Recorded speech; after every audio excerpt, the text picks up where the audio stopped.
Hello everyone, welcome to my YouTube channel English literature zone. आज के video का हम लोग का टॉपिक है द सन राइजिंग, जो कि जॉन डन की काफ़ी फेमस पोएम है। तो वीडियो शुरू करते हैं। वीडियो जो है काफ़ी इजी लैंग्वेज में होगा।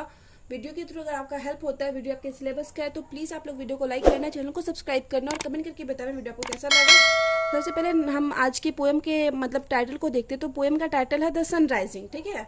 तो ये जो सन का स्पेलिंग है, कहीं कहीं पे आपको नॉर्मल द SUN सन मिलेगा और राइजिंग लिखा हुआ रहेगा, और कहीं कहीं पे जो टाइटल है, ये मिस्टिक ड्रम के बुक में, मिस्टिक ड्रम जो पोइट्री की बुक है, उसमें द सन का स्पेलिंग SUNNE ऐसे लिखा हुआ है। तो जिस तरीके से आपके एग्जाम में क्वेश्चन आएगा, जैसा सन का स्पेलिंग रहेगा, उसी चीज़ को आप आगे कंटिन्यू रखिएगा, ठीक है। तो वीडियो शुरू करते हैं। The sun rising is a metaphysical poem as well as love poem. Sun rising क्या है? एक मेटाफिजिकल पोएम है और साथ ही साथ लव पोएम भी है, ठीक है। तो मेटाफिजिकल पोएम क्या होता है, इस पे हम ऑलरेडी वीडियो अपलोड कर चुके हैं। अगर आपको जानना है मेटाफिजिकल पोएम क्या होता है, तो आप उसको वीडियो का लिंक भी हम इसी वीडियो के डिस्क्रिप्शन में डाल देंगे, ठीक है। तो वहाँ से आप देख सकते हो, जान सकते हो मेटाफिजिकल पोएम क्या होता है। सेट इन स्पीकर्स बेडरूम, या स्पीकर्स के बेडरूम में सेट किया गया, मतलब इसकी सेटिंग, मतलब कहानी जो ये पूरा शीन हुआ है द सनराइजिंग पोएम का, वो उसकी सेटिंग कहाँ रखी गई है? स्पीकर्स के बेडरूम। स्पीकर कौन हो सकता है? कोई अननोन पर्सन, वक्ता स्पीकर का मतलब होता है। तो या तो ऑथर खुद हो सकते हैं, पोएट जॉन डन खुद से मतलब खुद के रूम के बारे में बता रहे हैं, या तो स्पीकर एक वक्ता नॉर्मली इमेजिनेशन बेस्ड मतलब एक इंसान हो सकता है, ठीक है। तो ये हो गया स्पीकर का बेडरूम, मतलब सेटिंग रखा गया है, और एक मेटाफिजिकल पोएम है और लव पोएम भी है। The poem was written by John Donne. Poem जो है जॉन डन के द्वारा लिखा गया है। Who was a great English essayist, जो कि एक महान इंग्लिश एसेइस्ट थे, पोएट थे एंड फिलोसोफर, यानी दार्शनिक थे ऑफ 18th सेंचुरी के।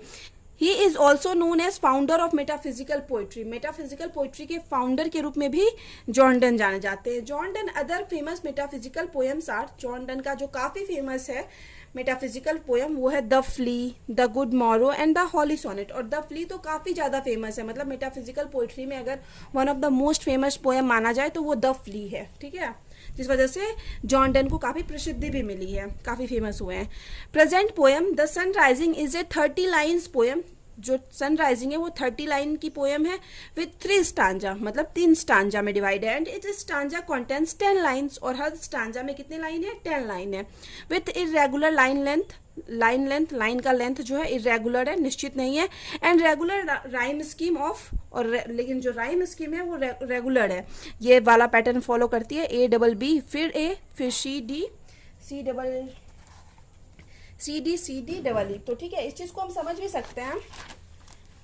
हम इससे पहले भी बहुत सारे पोएम में हम समझाए हुए हैं। जैसे हम लोग अब देखते हैं कि कैसे, मतलब यहाँ पे ये मिस्टिक ड्रम का जीरोक्स वाला बुक है, तो ये हम समझते हैं कैसे A-B-A किया हुआ है। देखिए यहाँ पे शन जो लिखा हुआ है, ई का स्पेलिंग जो है, तो इसमें A हम अगर इसको मानते हैं, दूसरे वाले को B, दस और अश तो मिलता जुलता वर्ड है, तो ये भी B हो गया, तो B, और सेकेंड सन और रन, ये भी मिलता जुलता है, तो A-B-B-A। और यही पैटर्न अगर आप इसको मतलब कंटिन्यू फिर इसी तरह सॉल्व करते हैं, तो सबका एंड इसी तरह से मिल जाएगा। तो इस वजह से हम क्लियर हो जाएंगे कि ये इस पैटर्न को फॉलो करता है। फिर आगे है the metre is also varied, की पोएम में जो मीटर एक होता है कि मतलब टेट्रामीटर में लिखा गया, पेंटामीटर में लिखा गया, तो वो भी अलग अलग है। The poem revolves around the theme of love and appreciation. Poem का जो मेन थीम है वो लव और एप्रिसिएशन है। Love has never ending power, love के पास कभी ना खत्म होने वाला पावर है। And it is not bound to any restriction of nature, और यह किसी नेचर की रेस्ट्रिक्शन, मतलब नेचर के किसी भी तरह से नेचर के साथ बंधा हुआ नहीं है। The poet is addressing directly to the sun. Poet यहाँ पे डायरेक्टली मतलब सन के बारे में बात करते हुए, सन की व्याख्या करते हुए कहते हैं, love and friendship are not bound with the motion of the sun, कि लव और फ्रेंडशिप जो होता है वो सन के मोशन यानी सन की गति पे डिपेंड नहीं करता। He praises and applauds the beauty of his beloved. वो अपने बिलव्ड की मतलब खूबसूरती की क्या करते हैं? ब्यूटी की बहुत ज़्यादा तारीफ, प्रशंसा करते हैं, वाहवाही करते हैं, मतलब जिनसे भी पोएट प्यार करते हैं, जो बिलव्ड है उनकी खूबसूरती की तारीफ करते हैं। इन द फर्स्ट स्टांजा में poem has a dramatic situation. Poem एक ड्रामेटिक, एक नाटक के रूप में दिखाया गया है, ठीक है। Same as most of his poem, जैसे कि मोस्ट ऑफ जो पोएम होता है जॉन डन का, इसी तरीके से शुरू होता है, ठीक है। उसका ड्रामेटिक स्टार्टिंग होता है, ड्रामेटिक सिचुएशन के साथ स्टार्टिंग होता है। The speaker gets angry with the sun rising. Sun के राइजिंग सन, जो स्पीकर है, वक्ता है, वो गुस्सा होता है जो सन निकला है, सूर्य निकला है, उस चीज से गुस्सा होता है। एंड टेल्स द सन, और सन को कहता है, मतलब सूर्य को कहता है, नोट टू डिस्टर्ब हिम, कि वो उसे डिस्टर्ब ना करे। एंड हिज बिलव्ड, और उसके बिलव्ड को, इन मेकिंग लव, कि वो लोग जो एक रूम में हैं, जो जैसे कि हम बताएं कि इस नॉवेल की इस पोएम की जो सेटिंग है स्पीकर के रूम में रखी गई है। तो यहाँ पे स्पीकर कहते हैं कि वही कि मतलब वो दोनों अपने रूम में है। कौन कौन? स्पीकर या ऑथर हम बोल सकते हैं, या पोएट और उनके बिलव्ड रूम में है। और जो सन है, सन का जो रोशनी होता है, धूप होता है, उससे ये लोग डिस्टर्ब हो रहे हैं। तो ये सन पे गुस्सा कर रहा है। The tone of the poem is striking and angry, और यहाँ पे जो टोन है पोएम का वो काफी स्ट्रिकिंग, गुस्से वाला है, मतलब बहुत ज्यादा, मतलब और बहुत ज्यादा गुस्से वाला है। और पोएट मतलब अंदर से पूरा चिढ़े हुए हैं सन की वजह से। The poet address the sun by saying, poet यहाँ पे मतलब सन को कहते हैं, यू आर फुल, तुम मूर्ख हो, बिजी एंड अनकंट्रोलेबल, कि अनकंट्रोलेबल हो, मतलब तुम्हारा खुद के ऊपर कोई कंट्रोल नहीं है, मूर्ख हो। When we means lovers, poet यहाँ पे कहते हैं कि वैन वी मतलब खुद के बारे में और अपने लवर बिलव्ड के बारे में बात करते हैं। ऑन बेड, कि हम लोग जब बेड पे हैं, वाई यू डिस्टर्ब अस, तो तुम क्यों हम लोग को डिस्टर्ब कर रहे हो, थ्रू योर रेज, अपने रेज मतलब अपनी किरणों से। And peep into my room, और मेरे रूम में क्या कर रहे हो, पिप यानी वही मतलब उनकी किरण का जो रे का जो है थोड़ा झलक आ रहा है, तो वो क्यों आ रहा है, वो सन क्वेश्चन करते हैं। Here poet raises a question, तो यहाँ पे पोएट एक क्वेश्चन राइज करते हैं, do you want lovers to go according to your motion, कि क्या तुम चाहते हो कि लवर्स जो हैं वो तुम्हारे मोशन के अकॉर्डिंग चले, तुम्हारी गति के अनुसार चले, कि तुम जब चाहो मतलब रूम में एंटर कर जाओ और लवर्स को फिर अपना बेड छोड़ना पड़े। तो ये चीज पोएट यहाँ पे क्वेश्चन करते हैं। नो एंड नेवर, पोएट बोलते हैं नहीं और कभी नहीं। Love is associated with,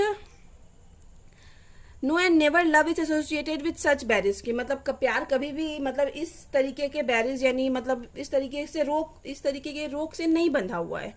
go and wake up late school boys, कि जाओ और उठाओ लेट स्कूल बॉयज को, जो बच्चे मतलब लेट उठते हैं स्कूल जाने के लिए, उनको उठाओ। हंट्समैन, शिकार करने वाले जो आर्किटेक्ट होते हैं उनको। एंड फार्मर्स, और फार्मर्स को। गो ऑन वर्क, ताकि वो लोग काम पे जा सके। पोएट फर्दर सेज, पोएट आगे कहते हैं, ये पोएम का लाइन लिए हुए हैं, लव और लाइक नो सीजन्स, मतलब लव का कोई कनेक्शन है, इसका अर्थ भी हम आगे डिफाइन किए हुए हैं। ठीक है, ये पोएम का लाइन है, 2 लाइन लिखे हुए हैं। हेयर पोएट मीन्स, यहाँ पे पोएट का कहने का अर्थ है, love is not bound with climate, कि लव जो है कोई क्लाइमेट से बंधा हुआ नहीं होता है। एंड नाइदर सीजन्स, और ना ही सीजन के कंट्रोल में होता है। Nor it is connected with the pieces of time, ना ही टाइम का कोई पीस इसको मतलब इफेक्ट कर सकता है, जैसे आवर, डे, मंथ, इन सब चीज से भी बंधा नहीं होता है लव, की कोई मंथ में लव मतलब जो भी पोएट बिलव्ड के साथ है तो कोई प्रॉपर मंथ होगा, कोई प्रॉपर आवर होगा, कोई प्रॉपर टाइम होगा। तो इन सब के लिए मतलब पोएट बोलते हैं कोई भी स्पेशल चीज जगह मतलब टाइम से पड़े है, जो भी लव है वो टाइम से पड़े। फिर आगे है, इन द सेकेंड स्टांजा में is about the whole hearted appreciation of the beloved, poet अपने बिलव्ड का होल हार्टेड यानी पूरे दिल से तारीफ करते हैं, अप्रिसिएशन करते हैं। He can fade the sun in cloud, वह मतलब कहते हैं कि वो सन को क्लाउड में छुपा सकते हैं। इन 1 सेकेंड, सिर्फ 1 सेकेंड में, मतलब 1 सेकेंड में टाइम लगेगा कि वह सन को छुपा सकते हैं। बाय क्लोजिंग हिज आईज, मतलब अपना आईज क्लोज कर लेंगे तो सन तो दिखेगा ही नहीं, तो इस तरह से सन मतलब सन को छुपा सकते हैं बादल में। But he does not lose sight of his beloved, लेकिन जो पोएट है अपने बिलव्ड की साइट को लूज नहीं करना चाहता, कि मतलब उनके रूम में जो उनके बिलव्ड है तो उसको लूज नहीं करना चाहता, कि पोएट उसके साथ टाइम स्पेंड कर रहे हैं या फिर उसको देख रहे हैं, इस दृश्य को लूज नहीं करना चाहते हैं। The poet exaggerated in the 5th line, poet 5th line में बहुत ज्यादा मतलब बहुत ज्यादा तारीफ करते हुए अतिशयोक्ति कर देते हैं बाय सेइंग, यह कहते हुए, that my beloved eyes are more shiner than you, मतलब अतिशयोक्ति यही हो गया, किसी चीज को बहुत ज्यादा बढ़ा चढ़ा के बोल दिया गया कि मेरी जो बिलव्ड है, पोएट जिससे प्यार करते हैं, पोएट की जो बिलव्ड है उसका आईज जो है सन से भी ज्यादा शाइनर है। पोएट मतलब अपने बिलव्ड के लिए ये लाइन यूज करते हैं। फिर है ही सेज वेदर, वह कहते हैं वेदर ईस्ट इंडिया और वेस्ट, चाहे इंडिया मतलब ईस्ट इंडिया हो या वेस्ट हो, all the things are lying with me, ये सारा क्या है मेरे साथ है। इन ऑर्डर टू एंजॉय, मतलब एंजॉय करने के लिए। You go and come yesterday, मतलब तुम जाओ और अगले दिन आना। इन द 3rd स्टांजा, तीसरे स्टांजा में, the poet continues the direct addressing towards the sun, फिर से सन से वही डायरेक्ट एड्रेसिंग कंटिन्यू रखते हैं, सन से बात करते हैं मतलब वो सन को के लिए। ही सेज, वह कहते हैं, my beloved is my state, कि मेरी जो बिलव्ड है वो मेरी स्टेट है। And I am king of that state, और मैं उस स्टेट का क्या हूँ, राजा हूँ। Means poet formally says means इसका अर्थ है पोएट दृढ़ता पूर्वक कहते हैं that he is like a king, कि वह एक किंग की तरह है, as he possess the beauty and true love of his believed, क्योंकि उनके पास जो है उनकी मतलब बिलव्ड का क्या है, ट्रू लव सच्चा प्यार और ब्यूटी है, तो वो खुद को एक किंग समझते हैं, राजा समझते हैं। फॉर हिम उनके लिए all the honour and wealth are nothing in comparison of his beloved, कि कोई भी वेल्थ पैसा हो या फिर ऑनर सम्मान हो वो उनके बिलव्ड के कंपैरिजन में कुछ है ही नहीं। पिटिंग ऑन द सन मतलब सन के ऊपर दया करते हुए द स्पीकर सेज, स्पीकर कहता है, वक्ता कहते हैं the sun is fully not happy, कि सन जो है पूरी तरह से खुश नहीं है, as the loving it since, मतलब क्योंकि सन मतलब पोइट यहाँ मेनली कहना चाह रहे हैं कि पोइट की सन जो है खुश नहीं है, क्योंकि सन नो डाउट अकेला है, उसके साथ कोई मतलब उसका पेयर नहीं है, तो इसलिए सन खुश नहीं है। Since its job is to keep the world warm, कि पोइट बोलते हैं कि सन का क्या है, जॉब है इस वर्ल्ड को वार्म रखना, गर्म रखना, and in its old age, और अपने ओल्ड एज में अपने बुढ़ापे में नो डाउट सन बहुत ज़्यादा पुराना है। It wants the easier work, poet क्या बोलते हैं कि सन क्या चाहता है, ईजियर वर्क चाहता है, हल्का काम चाहता है। So all it has to do is to shine on the speaker's bed where his beloved is lying, इसलिए पोइट क्या बोलते हैं कि सन इसलिए ऐसा कर रहा है कि उसके मतलब बिलव्ड के बेडरूम में आके शाइन कर रहा है, चमक रहा है, क्योंकि उसको इजी वर्क चाहिए, ऐसा नहीं चाहिए पूरे वर्ल्ड को गर्म करे या फिर पूरे वर्ल्ड को अपना पे साइन करे, वो एक छोटा सा चीज मतलब पोएट के बेडरूम को ढूंढ लिया है, सन को कहते हैं, और उसी पे मतलब मेनली फोकस कर रहा है, उसी को गर्म कर रहा है। दिस वे, इस तरीके से his job is easily fulfilled, कि उसका जॉब तो हो ही रहा है। As for the speaker his beloved is world, क्योंकि मतलब स्पीकर के लिए क्या है, उनकी जो बिलव्ड है वो वर्ल्ड है, सूर्य का काम है पूरे वर्ल्ड को गर्म करना, तो स्पीकर के लिए जो है उनकी बिलव्ड ही वर्ल्ड है। तो पोइट यहाँ पे बोलते हैं कि मेनली जो है सूर्य क्या कर रहा है, मतलब सिर्फ मेरे रूम पे फोकस कर रहा है, शाइन कर रहा है, और इट मीन्स वो पूरे वर्ल्ड पे फोकस कर रहा है, क्योंकि पोइट के लिए तो उनकी बिलव्ड ही उनका वर्ल्ड है। And by shining on bed, मतलब बेड पे शाइन करते चमकते हुए, it is shining on the world, मतलब बेड पे चमक रहा है, इट मीन्स पूरे वर्ल्ड में चमक रहा है, क्योंकि पोइट की बिलव्ड पोइट के लिए पूरी वर्ल्ड है। Which we can understand by this lines, फिर से ये पोएम का लाइन्स लिया हुआ है जिसके थ्रू हम समझ सकते हैं।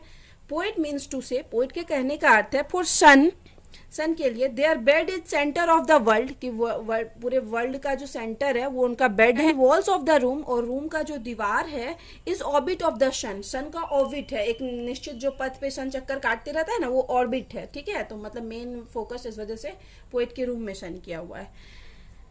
दस इस प्रकार इन द पोएम, इस पोएम में द सन राइजिंग, जो हम लोग का प्रेजेंट पोएम है, सन राइजिंग में the poet highlights the importance and significance of love, poet highlight मतलब करते हैं, मेनली दिखाते हैं इम्पोर्टेंस और सिग्निफिकेंस दिखाते हैं लव का। Love is more powerful and brighter than the sun, according to poet love क्या है, ज्यादा पावरफुल है, एंड ब्राइटर चमकीला है, सन से ज्यादा अलदाव। हालांकि John Donne is not a romantic poet, की जॉन डन क्या है, रोमांटिक पोएट नहीं है। His poem can be divided into two groups, फिर भी उनके पोएम को दो ग्रुप में बांटा जाता है, love poems as well as divine और हॉली पोएम्स। लव पोएम्स और दूसरा जो ग्रुप है उसमें डिवाइन मतलब पवित्र या दिव्य पोएम को रखा गया है। प्रेजेंट पोएम, और जो हम लोग का प्रेजेंट पोएम है the sun rising is the perfect example of love poem, ये काफी मतलब अच्छा एग्जाम्पल है लव पोएम का। तो ठीक है, तो यहाँ पे वीडियो खत्म होता है। वीडियो आपके लिए हेल्पफुल है तो प्लीज आप लोग वीडियो को लाइक करना, चैनल को सब्सक्राइब करना, और कमेंट करके बताना वीडियो आपको कैसा लगा। तो मिलते हैं नेक्स्ट वीडियो में नेक्स्ट टॉपिक के साथ।